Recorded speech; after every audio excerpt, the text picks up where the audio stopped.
From the headquarters of Telesur English in Quito, Ecuador, this is From the South. I'm Emike Omolu.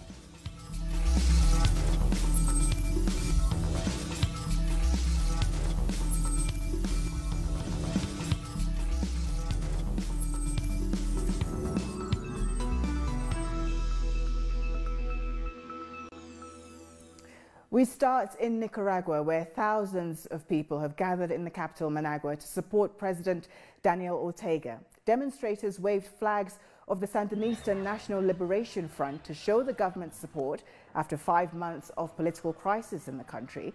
They also called for justice for those who died during violent protests and described them as victims of terrorism. At least 265 people have been killed in the country since the beginning of the crisis. That's according to the Commission for Truth, Peace and Justice. Anti-government protesters also gathered in the capital and other cities across the country. Hundreds of demonstrators urged Ortega's government to release those arrested during the protests that have taken place in the country since mid-April. Protesters also claimed for a way out of the political turmoil in the Central American country. Still in Nicaragua, the first International Technological Innovation Congress has been held in the capital. More than 250 people participated in the meeting. This is the National Farming Research Center. This is where the International Technological Innovation Congress took place to showcase the latest farming technology. What we hope is that the farmer can make use of the local resources to enhance the soil. We try to reproduce the earthworm production modules that can be used for each kind of crops. The practical way to do this is to have the farmers share the results with others. You don't need a lot of resources to do that.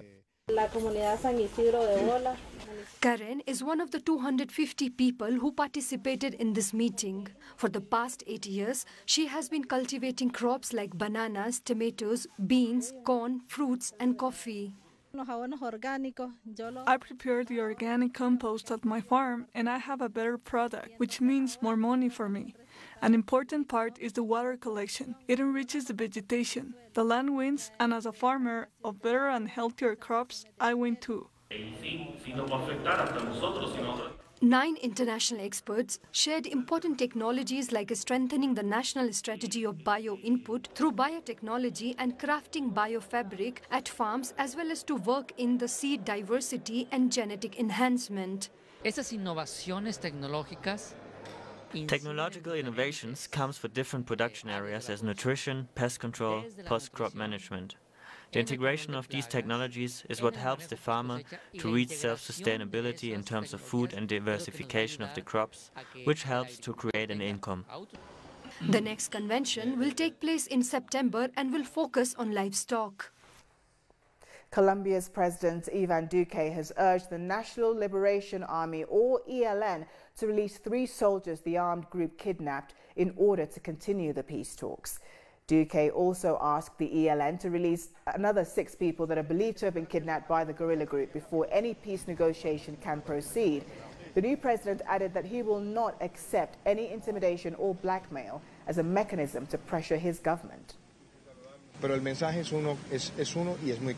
There's only one message, and it's very clear. If the ELN has a genuine desire for demobilization, disarmament and reinsertion, it must release the hostages quickly and unconditionally, because I, as president, will not accept Colombians who intimidate us with kidnapping. Thousands of Brazilians have continued their national march for the freedom of former President Luiz Inácio Lula da Silva. Activists were marching a 30-kilometer route this weekend in support of Lula's presidential candidacy and to demand his release. They are also denouncing the state privatization of public holdings by President Michel Temer's government. The march will arrive in Brasilia, where participants are expected to demand that Lula be allowed to register as a presidential candidate.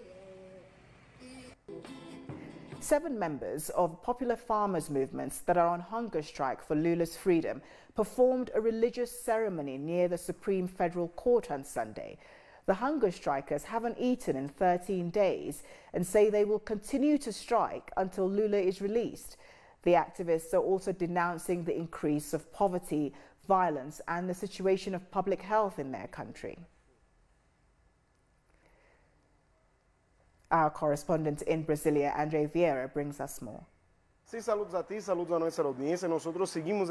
We continue to follow the mobilizations in support of former President Lula da Silva. This Monday, different events are scheduled in cities all across the world to denounce that Lula da Silva is a political prisoner and to demand his immediate release. Demonstrators say there is no evidence against him and believe his imprisonment is a strategy to keep him out of the electoral race set for October. Let's remember, Lula is currently heading all the polls.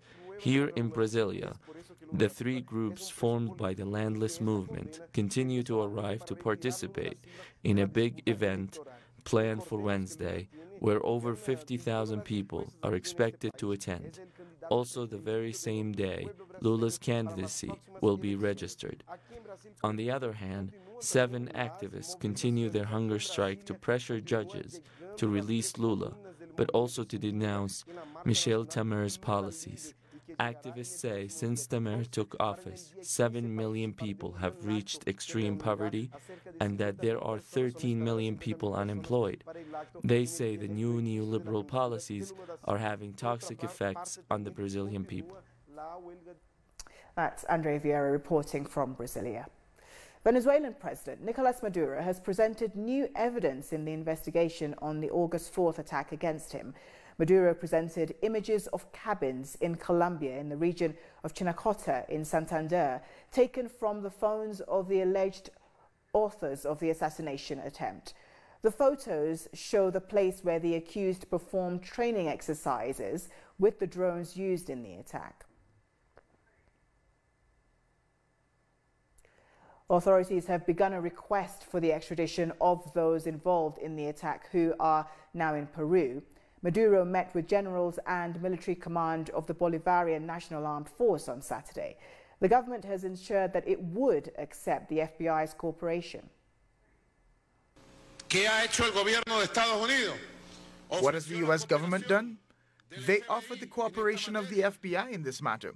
If the U.S. government follows through on their promise for the FBI to cooperate in the investigations pertaining to Florida's links with the August 4th plans of assassination and a terrorist attack, I would accept it. I would agree for the FBI to come, take part in the investigation and help dismantle the terrorist cells in Florida. I agree. Attorney General, take charge of that, please, as the highest state institution of justice. The Attorney General should take charge of the coordination with the U.S. Embassy. If they ratify the offer for the FBI to participate, I agree, and I hope something good comes out of that. We'll take a short break now. Join us again after this look at what our multimedia colleagues are reporting.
Welcome back. The Peruvian journalist who linked several judges to a corruption scandal has said that the case is also related to the investigation on Brazilian construction company Odebrecht.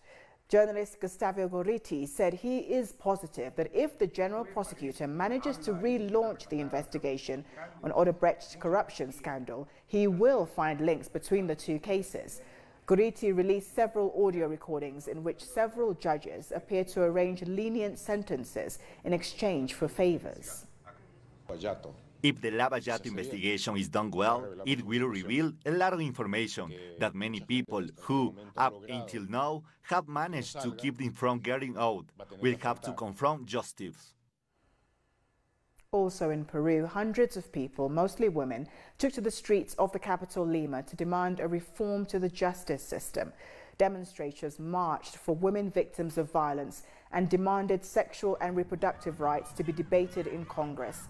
The march also aimed to raise awareness of the high levels of violence against women and impunity towards the aggressors. All the people who are present in this demonstration demand justice for women because we are not only violated by men who are aggressors who kill women, who are rapists, but also we are violated by justice operators, and that is why we, all women, are now demanding justice, because in this country there is no justice for women. Us men, sons, true husbands, should not remain silent. We should go out with them, because the judiciary, which is entirely corrupt and will not do anything if we don't march, if we do not raise the voice of protest. Well, our correspondent Jaime Herrera was at the demonstrations and sent this report. Women here in Peru have taken to the streets to demand justice against impunity in many violent cases against women. We are here with one of the spokeswomen of the Ni Una Menos movement to talk about their demands. We are demanding justice for women because recently some audios were released of how government is acting. Unfortunately, here in Peru, the big companies are favored. We have heard a statement of Mr. Hinostroza that says, I can negotiate a case of rape, but was she a virgin or not? So what is the objective of this march? The aim is to expose this person. The National Council of Magistrates is the one that chooses judges and prosecutes in our country. But it is so rotten. And we as women are not going to allow it. And just to recall some figures, 2,800 girls were raped in 2017 and more than 1,900 women were victims of femicide, many of which remain unsolved and the perpetrators have not been brought to justice. With this information, we get back to you. That's our correspondent Jaime Herrera reporting there. A video of a man beating his wife before killing her has shocked Brazil. The footage from a security camera in a parking garage elevator recorded the brutal attack. The man allegedly threw her minutes later from a window, killing her. In Brazil, 1,133 women were killed last year as a result of gender violence. An average of 175 killings per day. Over 60,000 women were raped. That's an increase in sexual violence of more than 8% compared to 2016. In Costa Rica, hundreds of people also took to the streets of San Jose to protest violence against women. Late July, a Spanish woman was raped and murdered on a beach, and a Mexican woman was also murdered. The protesters held candles and banners, read poetry and asked the authorities to work to stop the femicides and attacks against tourists. The Supreme Court of Colombia has rejected for the second time a habeas corpus petition filed by the former FARC member Jesus Santrich. Santrich was detained on April 9th after the U.S. Drug Enforcement Administration accused him of agreeing to export 10 tons of cocaine to the U.S. He has denied the charges against him, and FARC members have criticized his detention, saying that it threatens the peace accord. Meanwhile, the new defense minister in Colombia, Guillermo Botero, has announced the end of the voluntary eradication of illicit crops like marijuana and poppy plantation. The destroying of crops deemed illegal by the state is now going to be enforced by the military. However, farmers' organizations in northern Santander are not happy with the declaration. and have said that the move will lead to an increase in violence. They insist that the military operation of forced eradication is leading to the complete destruction of farms. In past operations like these, around 3,000 farmers were arrested. Following another murder, feminist and anti-social organizations in Cordoba, Colombia are alarmed at the increasing rate of femicides in the region. 30-year-old Kelly Margarita Petro Renals, mother of two, was found dead in Cerrete with signs of a violent struggle and stab wounds. She is the 25th victim of femicide in the Cordoba department this year alone. Members of the Congress of the People in Colombia denounced the increase in violence against social leaders. There have been 3 murders in the last 3 days. Pues ha venido un aumento de las agresiones a las organizaciones, los líderes. There has been an increase in violence against social organizations, especially in the southeast area of the country. In the past 3 days, there were 3 social leaders murdered. They were contributing to fulfill the peace agreement signed in Havana between farm members and the government. They help campesino communities with the land distribution process. It's been a constant threat, especially in rural areas where social leaders help many communities. They are also attacking, intimidating, and treating members in the cities. Rurales donde las organizaciones pues vienen haciendo su trabajo. The head of the International Commission Against Impunity in Guatemala and the Guatemalan Attorney General are calling for an investigation into President Jimmy Morales.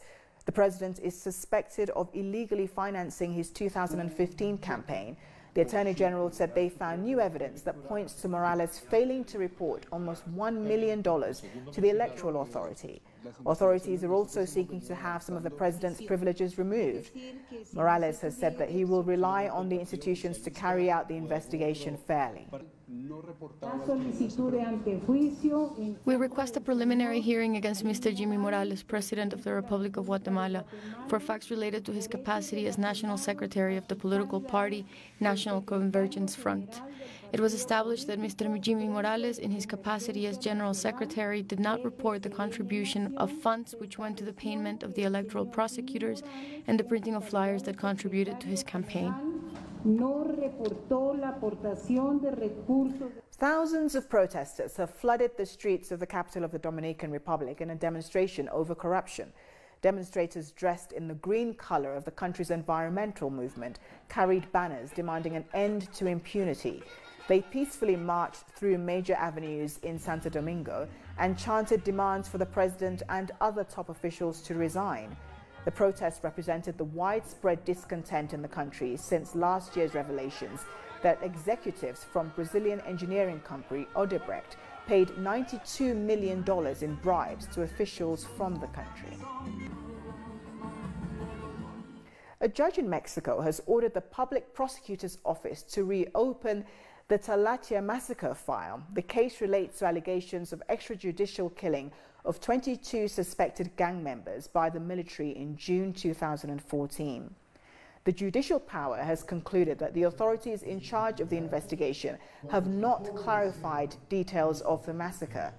The new judicial order has asked to inquire into the chain of command of the order of military convoy involved in the shooting that night. We'll take a short break now. Join us again after this look at what our multimedia colleagues are reporting.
Welcome back. On Sunday, hundreds of counter-protesters marched in Washington, D.C.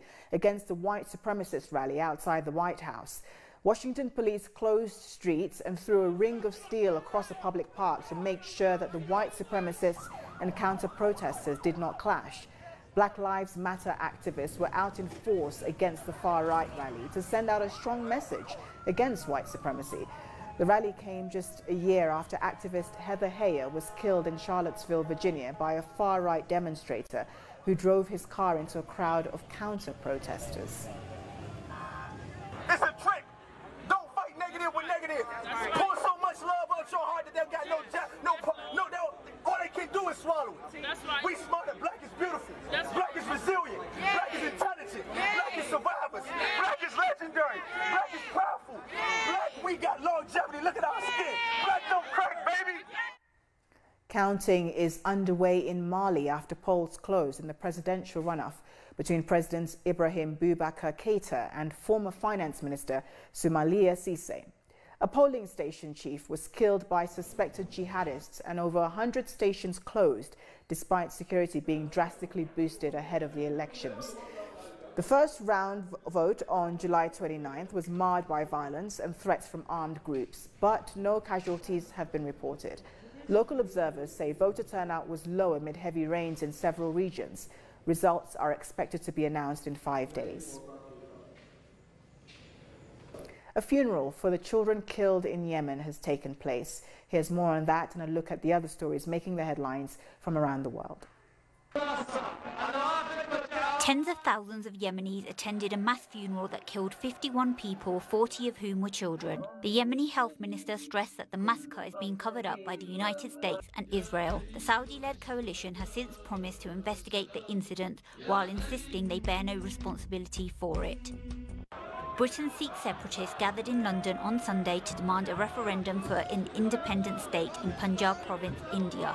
Thousands of supporters chanted for Khalistan and held placards reading Punjab Referendum 2020 for Khalistan. Their protests were met by pro-Indian supporters who spoke out against their demands.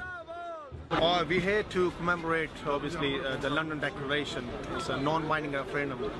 So the people, the Sikhs around the world, they want the referendum to be happening in Punjab so that we can take the idea of the Sikhs and the rest of the Punjabis that if they still want to live with India or they want a separate state, what we used to have in the 19th century.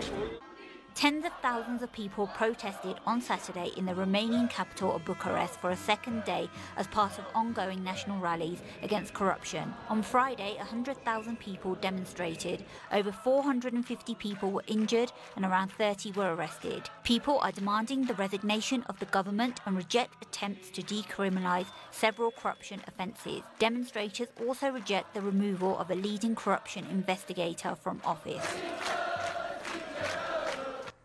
Muslims across the world are getting ready for the Eid al-Adha festival, or the Festival of Sacrifice. In the Pakistani city of Karachi, cows are lifted by a crane from the roof of a building as families prepare their animals before the holiday. Muslims sacrifice animals as a way to commemorate Ibrahim's will to sacrifice his son Isaac to obey God's command, a story also recognized by Jews and Christians. God finally intervened to sacrifice a lamb instead of the child. Now, families divide the animal into 3 parts to be shared with the poor and also friends and relatives. Well, we've come to the end of this news in brief. These and many other stories, you can find them on our website, telesurtv.net/English. And join us on social media, Facebook, Twitter and Instagram. For Telesur English, I'm Emiko Molu. Thank you for watching.